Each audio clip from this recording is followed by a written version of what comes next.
Good morning. Morning, people. Yes, Yeah. we are here in the garden, chilling out. The sun is shining. We are blessed, aren't we? Again. Yeah. Must be a Sunday it must be. thing. It's got to be I don't something. know what's going on. No, but because, I mean, it's been quite autumnal this week. the weather's changing. It's The affecting leaves. people's health. The sunflower's still going good. Maybe I'll put that on the podcast. Yeah. I've got some people. Yes. Morning, people. Hi. What else was I going to say? Yeah, like where we were, bugs are around, but it's nice to do what we're doing now, be outside. It is, and there's blue sky, look. Here. That's blue. Right Beautiful. So we've got the format is technically 5, Matt. We've got 5 topics again. We're going to talk about them, and it was well weird because I've changed this a couple of times, and Sally came and just got here like earlier and said the first 2 she was talking to her husband about, so I was like, what? Yeah, it was. I was just saying how in sync sometimes when you work with different people you end up getting that like energy and so the first one, charity shops. Yeah. Would you like to divulge your... Yeah, so I love a charity shop. You do as well, don't you? Yeah. We're both charity shop people. Yeah, I've always loved them. I used to go when I was young with my mum, and I used to be really embarrassed. It's this thing though, isn't Yeah. it? You go into a charity shop. It had a stigma when you were It was a teen or a young, Yeah. nearly a teen. You're like, uncool and just didn't want to be seen like really embarrassed. Whereas now I just love them. I think they're great. I've just come back. I went to Canada in the summer. They don't have charity shops. oh, they thrift. Yeah, they have these thrift. My cousin, she's so shout out to Mel because she's a follower of ours. They got Mel.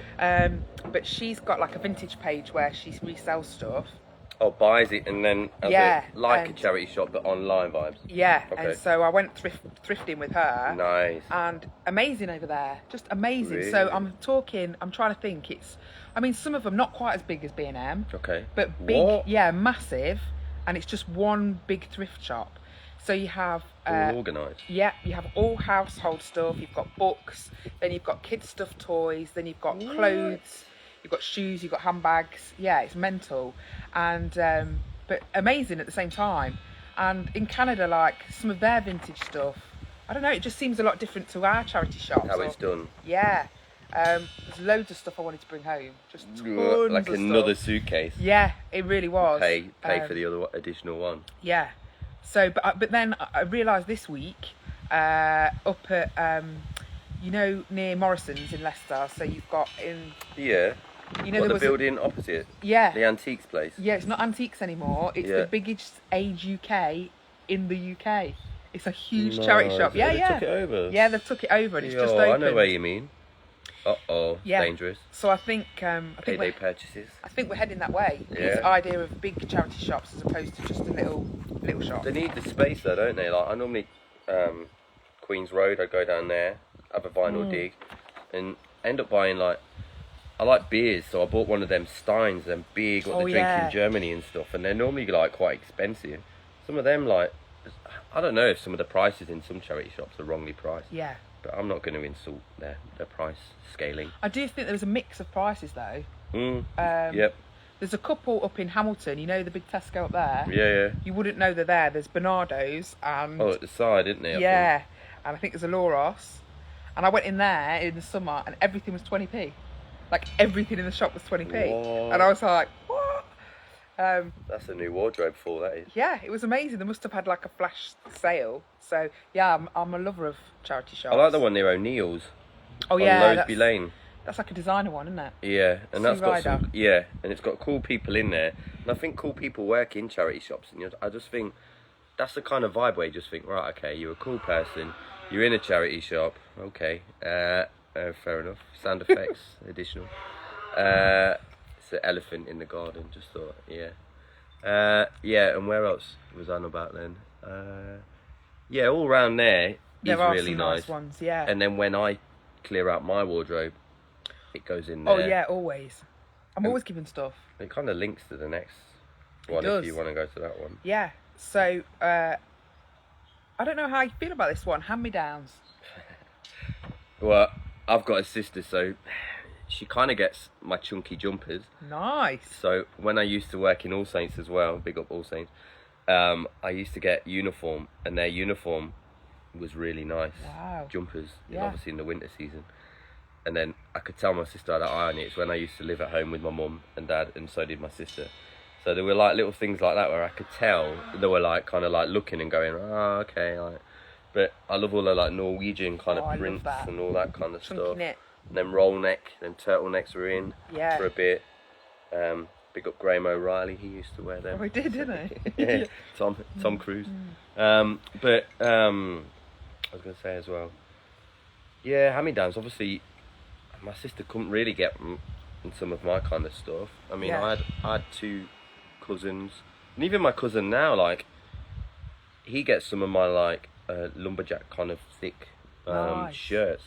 He likes them, so I'd send them down to Cornwall when my uncle goes. So he'd take a little pack for my cousin and stuff like that. But I think there's nothing wrong with it. Once it's washed and you put your own aftershave or smell on it, like it's then technically a new item. Well, I've got 2 boys. My eldest, he's not bothered about stuff like that. So he likes vintage clothes. He likes to go to the sales. Yeah, good. And he's often had stuff when he was little. I'd get stuff from my cousin. Her son would grow out as his clothes, and we'd get quite a lot of hand-me-downs from him. Mm-hmm. He played a lot of tennis, and Wilf was a runner, so he used to get quite a lot of sportswear. Yeah, so that worked out really well. But then my youngest, he's not so keen on that sort of stuff.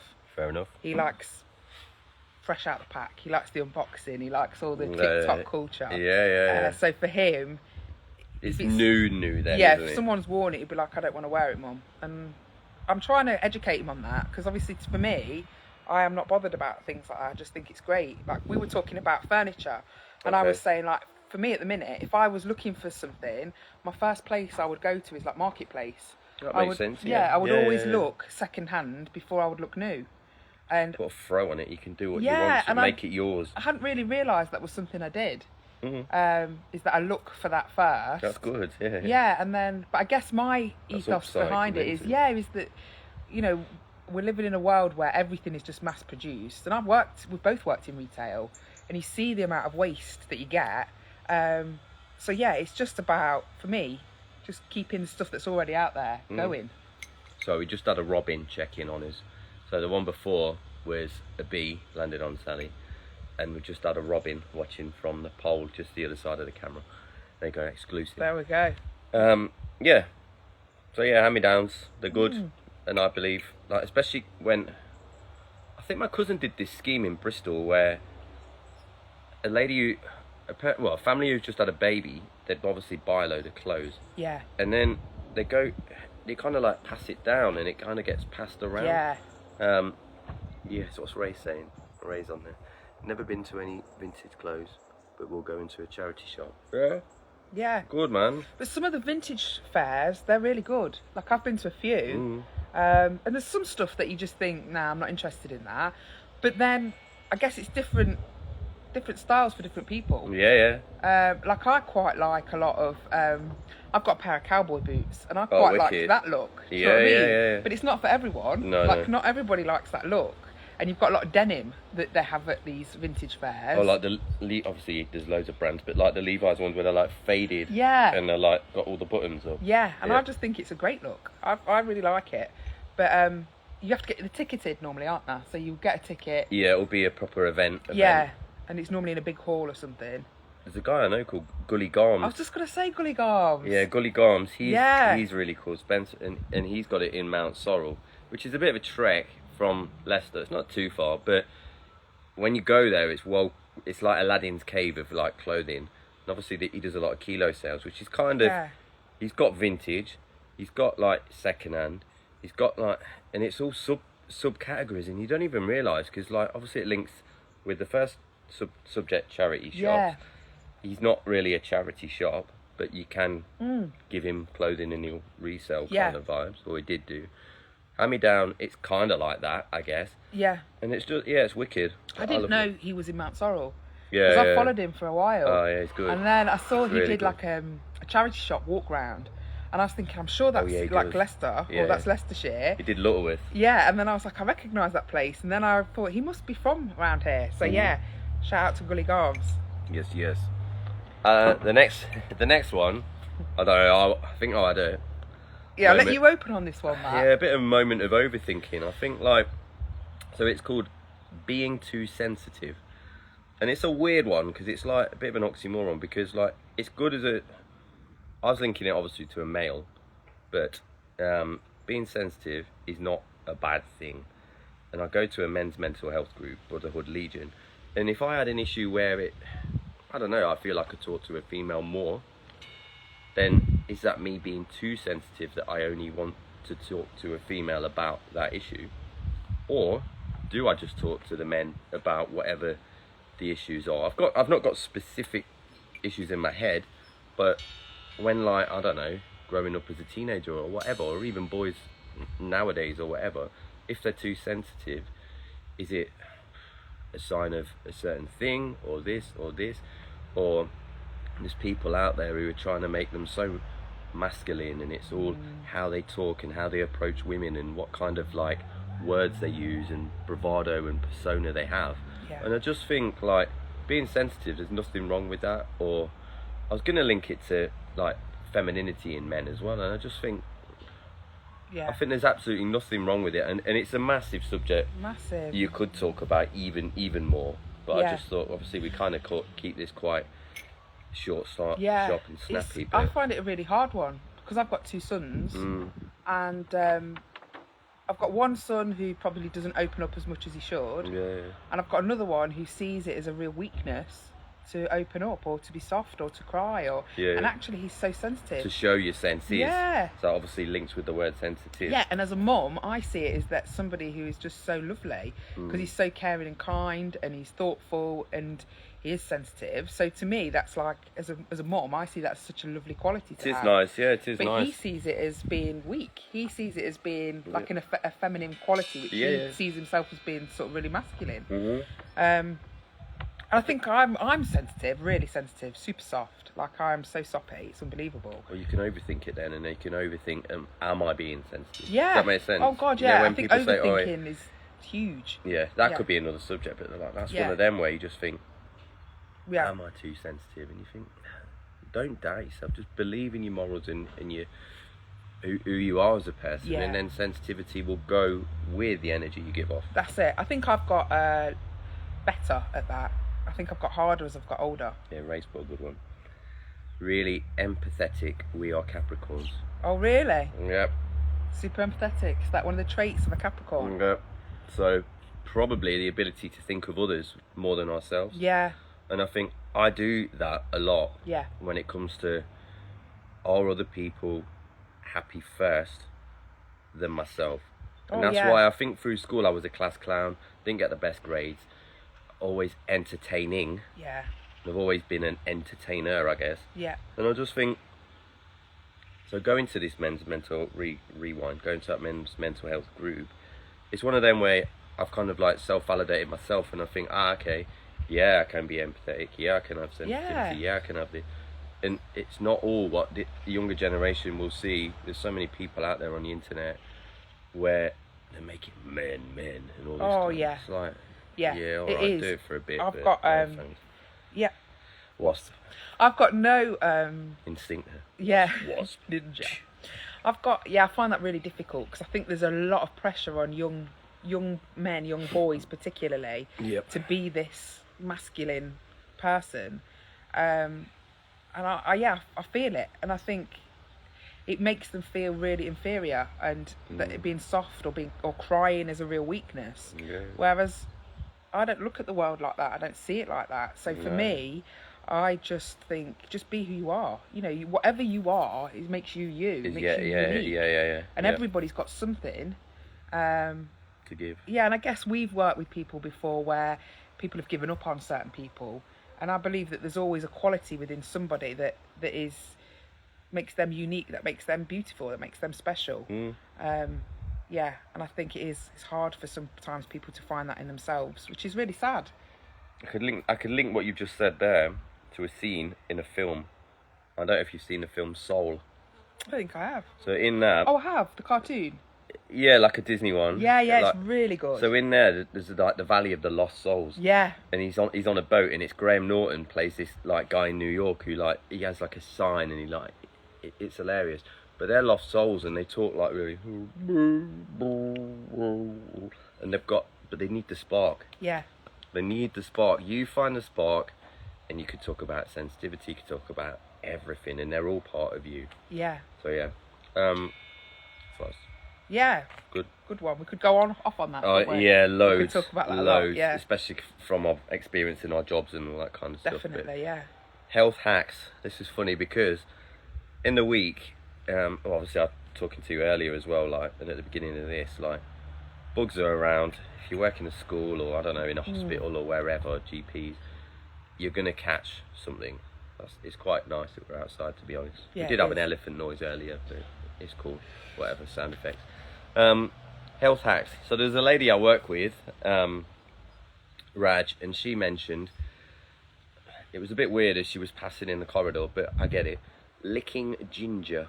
Oh my gosh. So I was like, oh right, okay. So I went down the shop. Yes, Pips. Went down the shop, and a World Food. What a place. 54p for this like funky bit of ginger. Yeah. And I like got the garlic. You know the thing where you put it in, you crush the garlic into it. Press. So yeah, the press thing, and then I got the knife and chopped all the bits off. And raw ginger is like putting fire in your mouth, and it's antiseptic, so it goes down your throat. And I have been feeling better each day, and I just think the more you keep finding things out from different people. Yeah. Obviously, the normal go-to is honey and lemon. Yeah. So I thought, you know what, I'm gonna get a teapot, and then I'll put honey, like the infuser thing. I put like chopped up half a lemon, put a load of honey in there, and then put the one I was looking for is turmeric. Oh yeah. But I couldn't find any, so I have to buy some. But yeah, here you go. I have ginger shots every day. Ray does. There. Oh yeah. Boom. Yes, Ray. See? I've heard you can buy them as well, can't you? You can buy like a little ginger shot. Yep. I cook a lot with ginger. I Yep. cooked with ginger last night. Oh, did you? What was it? I just made a curry, yeah. Okay. And so, but I always put ginger in. I always put a bit of garlic, a bit of ginger. Yeah, 'cause I just like good. that.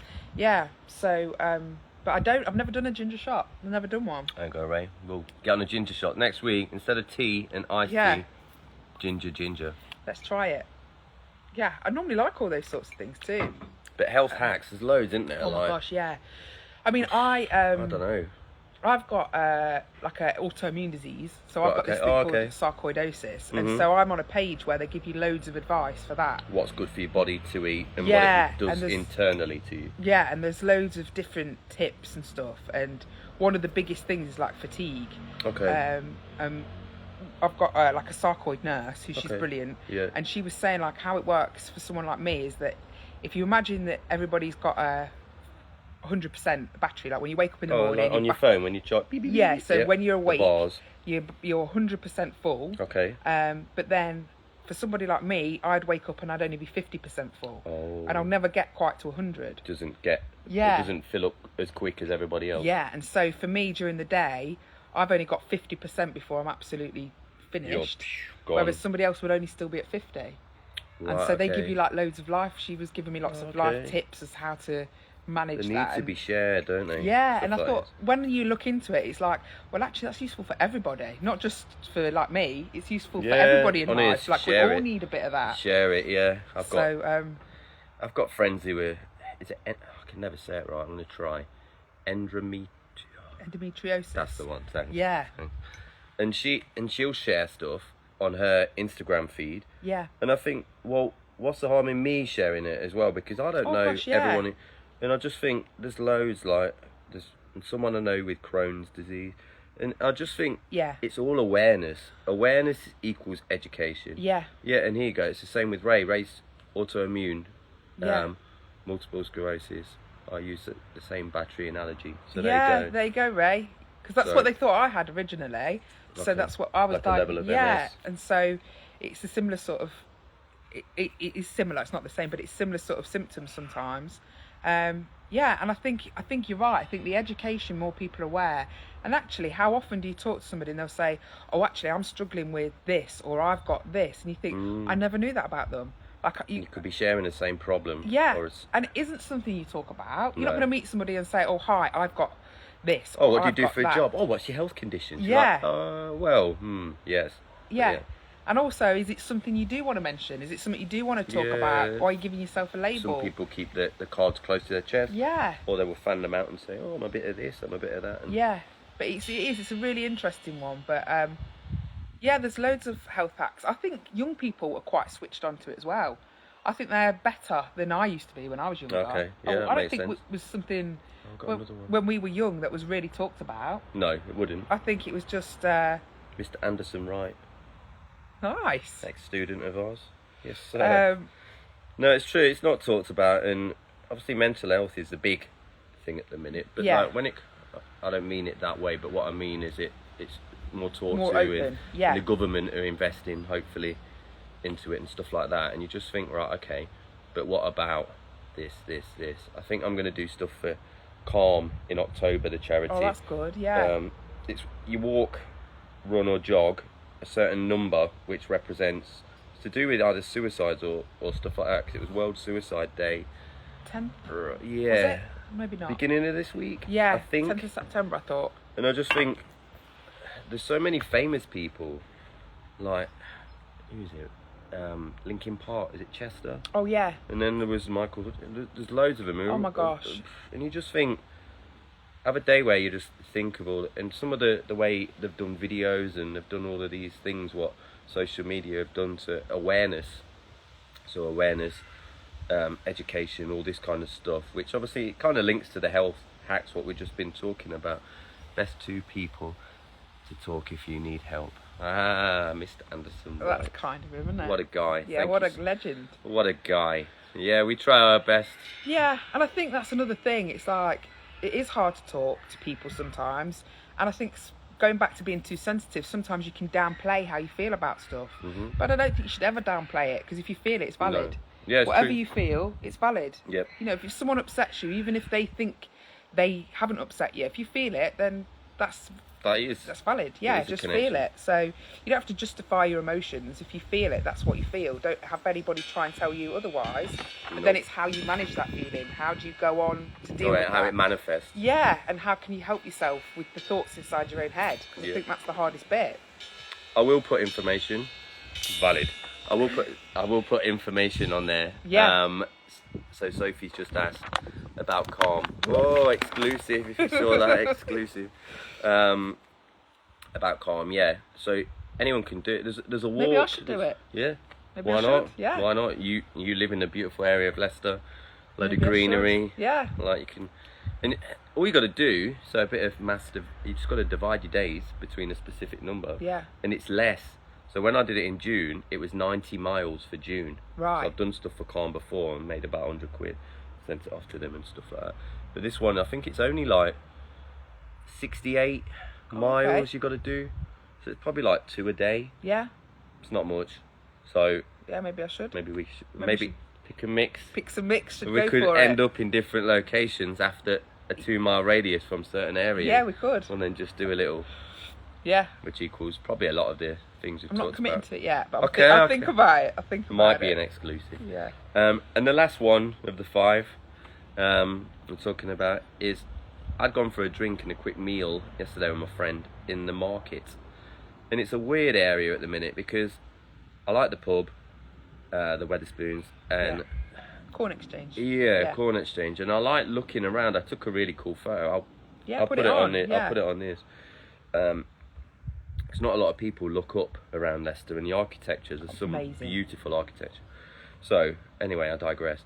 The market, there was been loads of public consultations and stuff, and what happened is I think so the city mayor or whatever it is, he wants to keep it as just a space. Yeah. Maybe put some chairs there and this kind of stuff. And I think no, because the market traders, I went to the market and bought some stuff for a meal my partner was cooking. So I like doing it. We've got all the sound effects today. I like the market, and I love the market from way back in the day when there used to be a guy who used to sell like basketball caps and Cool. this kind of attire. Yeah. And there was like a really, really slow escalator. Oh my gosh, yeah. And it was really slow.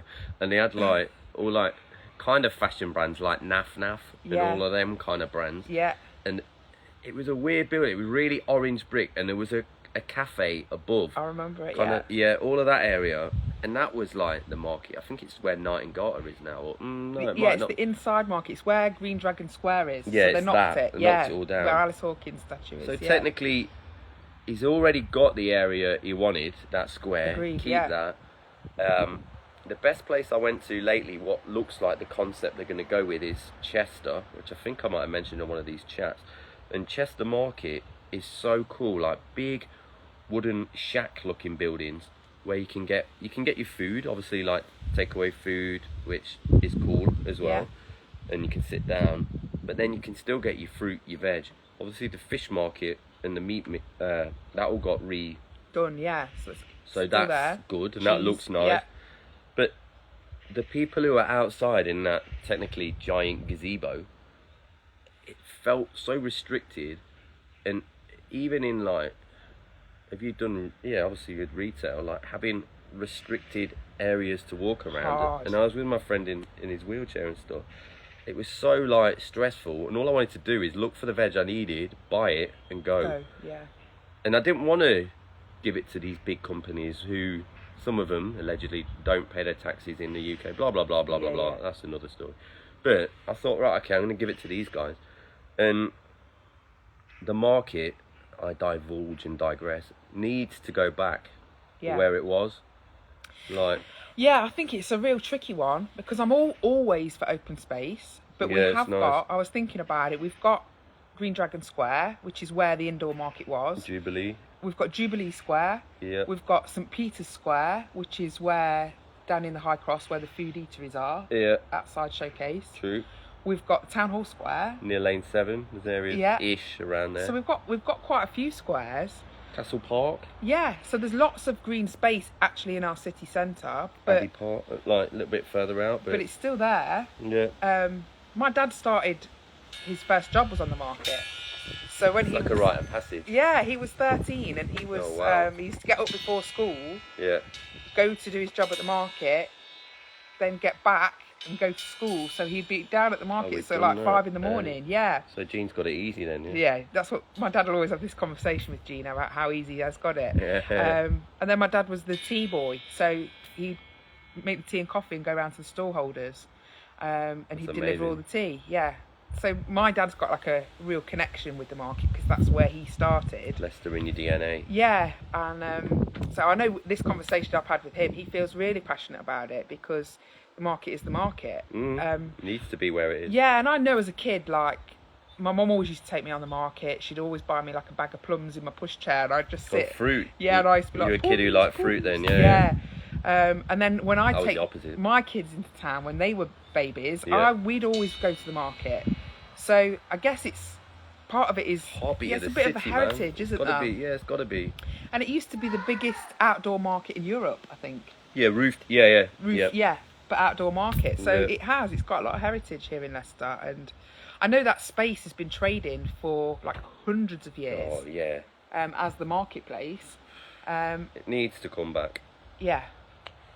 And look, and Ray's saying, he used to go with his grandma. Yeah, so there's a link. What you're saying, the link is there, and the amount that's like, however many generations of one family. Yeah. Can still go to one area of the Leicester, and it's near the Clock Tower. You know when people always say, "Oh, where are you going to meet?" Clock Tower, and it's literally what? Steps 5 away. minutes, not far. Yeah. And also you've got we're so multicultural and diverse in Leicester that actually it could be a real celebration of our cultures coming together. Everything. Because you could have a really, I mean, I know there are, but you could have independent traders. You could have local makers. It could just be university graduate area. Like. And you think about if you go to say like a National Trust or something, and there's a market on, people go for that market. If I go to Europe, like I had an aunt who lived in south of France, we'd always go to Nice Market. Nice. It's just something you'd go and do. Yeah. So it could be as a real selling point for our city centre, which I feel is dying on its knees. But let's celebrate what makes us unique. Bring stuff back. Yeah, and really embrace it. The heritage, the traditions. Absolutely, all these little stories that could even be out there, like what we've just mentioned now. You could, like, I'm not saying pay for a brick, or you could have like a little plaque Yeah. somewhere, like your little family story could be up there. Yeah, or a new museum. Let's do an oral history on The market. Leicester Market. Yeah. Yep. Embrace What it, is. celebrate it. Massively, yeah. But yeah, Yeah. and that's cool. That's good. It's a good way to end it. There you go. Leicester, Embrace Leicester. it. Embrace it. Celebrate it. Yeah. Boom. Have a good day, people. See ya. See ya. Bye.